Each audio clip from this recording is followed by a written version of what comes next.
نحمده ونصلي على رسوله الكريم أما بعد فأعوذ بالله من الشيطان الرجيم بسم الله الرحمن الرحيم إنك ميت وإنهم ميتون وقال النبي صلى الله عليه وسلم ما من أحد يسلم علي إلا رد الله علی روحی حتی ارد علیہ السلام صدق اللہ العظیم۔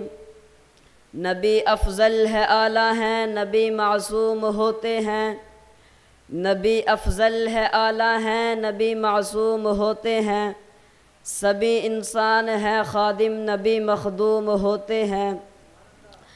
نبی قبروں میں زندہ ہے، صحابہ سے یہ مروی ہے، نبی قبروں میں زندہ ہیں، صحابہ سے یہ مروی ہے، نمازیں بھی مجھے پڑھتے ہوئے معلوم ہوتے ہیں۔ میرے انتہائی واجب الاحترام میرے عزیز طلباء اکرام اور میرے اساتذہ اکرام، السلام علیکم ورحمۃ اللہ وبرکاتہ۔ آج میں جس عنوان پر گفتگو کرنے کے لیے حاضر ہوا ہوں وہ ہے عقیدہ حیات النبی صلی اللہ علیہ وسلم۔ سامعین محترم، ہمارا اہل سنت والجماعت احناف دیوبند کا عقیدہ ہے کہ انبیاء علیہم السلام وفات کے بعد اپنی قبروں میں باتعلق روح زندہ ہے، اگر دور سے درود پڑھا جائے تو ان تک فرشتے پہنچاتے ہیں، اگر قریب سے درود پڑھا جائے تو حضور علیہ السلام خود سنتے ہیں اور جواب بھی دیتے ہیں۔ میرے پاس اس عقیدے پر اللہ کا قرآن بھی موجود ہے، پیغمبر کا فرمان بھی موجود ہے، امت کا اجماع بھی موجود ہے۔ اگر قرآن کی بات کی جائے تو اٹھائیں قرآن مجید سورۃ نمبر 4 سورۃ النساء آیت نمبر 64، وَلَوْ أَنَّهُمْ إِذ ظَّلَمُوا أَنفُسَهُمْ جَاءُوكَ فَاسْتَغْفَرُوا اللَّهَ وَاسْتَغْفَرَ لَهُمُ الرَّسُولُ لَوَجَدُوا اللَّهَ تَوَّابًا رَحِيمًا۔ اس آیت سے حضرت مولانا قاسم نانوتوی رحمۃ اللہ علیہ نے اپنی کتاب آب حیات میں حیات النبی پر استدلال کیا ہے۔ حضرت مولانا ظفر احمد عثمانی رحمۃ اللہ علیہ نے اپنی کتاب اعلاء السنن میں حیات النبی پر استدلال کیا ہے۔ حضرت مولانا محمد زکریا کاندھلوی رحمۃ اللہ علیہ نے اپنی کتاب اوجز المسالک میں حیات النبی پر استدلال کیا ہے۔ اگر حدیث پیغمبر کی بات کی جائے تو اٹھائیں صحیح مسلم جلد دوم صفحہ نمبر 268، مررت علی موسیٰ لیلتاً اسری بی عند الکثیب الاحمر وہو قائم یصلی فی قبری۔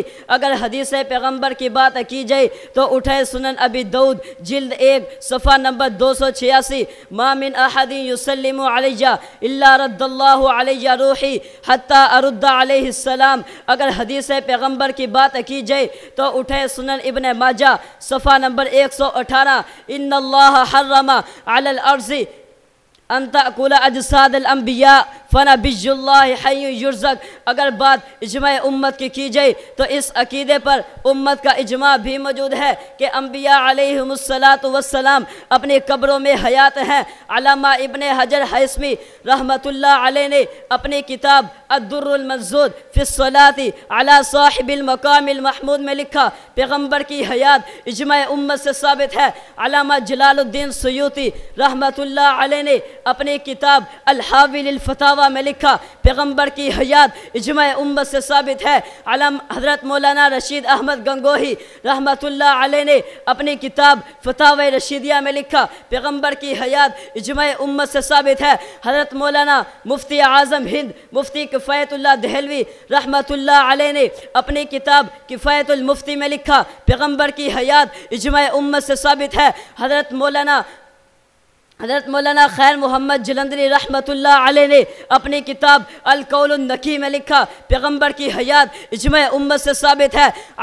علامہ سخاوی رحمۃ اللہ علیہ نے اپنی کتاب القول البدیع میں لکھا پیغمبر کی حیات اجماع امت سے ثابت ہے، تو پھر میں یہ بات کہنے میں حق بجانب ہوں، جو عقیدہ حیات النبی کو نہیں مانتا وہ اللہ کے قرآن کو بھی چھوڑ گیا، جو عقیدہ حیات النبی کو نہیں مانتا وہ پیغمبر کے فرمان کو بھی چھوڑ گیا، جو عقیدہ حیات النبی کو نہیں مانتا ارے اصحاب پیغمبر کو بھی چھوڑ گیا، جو عقیدہ حیات النبی کو نہیں مانتا وہ امت کے اجماع کو بھی چھوڑ گیا، جو اجماع امت کو نہیں مانتا۔ اللہ تعالیٰ نے قرآن کریم میں فرمایا وَمَن يُشَاقِقِ الرَّسُولَ مِن بَعْدِ مَا تَبَيَّنَ لَهُ الْهُدَىٰ وَيَتَّبِعْ غَيْرَ سَبِيلِ الْمُؤْمِنِينَ، جو اجماع امت کو نہیں مانتا اللہ تعالیٰ اسے قیامت کے دن 2 سزائیں دیں گے۔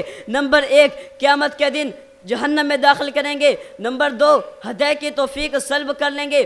آخر میں ایک شعر پر اپنی بات ختم کرتا ہوں، نہ میں کا ذکر نہ پینے کی بات کرتے ہیں، نہ میں کا ذکر نہ پینے کی بات کرتے ہیں، ہم اہل دل ہیں اور مدینے کی بات کرتے ہیں، نہ خدا ان سے راضی نہ مصطفیٰ ان سے خوش، جو اصحاب پیغمبر سکینے کی بات کرتے ہیں، وہ مردہ دل ہیں جو قائل نہیں حیات النبی کے، ہم زندہ دل ہیں اور جینے کی بات کرتے ہیں، وما علینا الا البلاغ المبین۔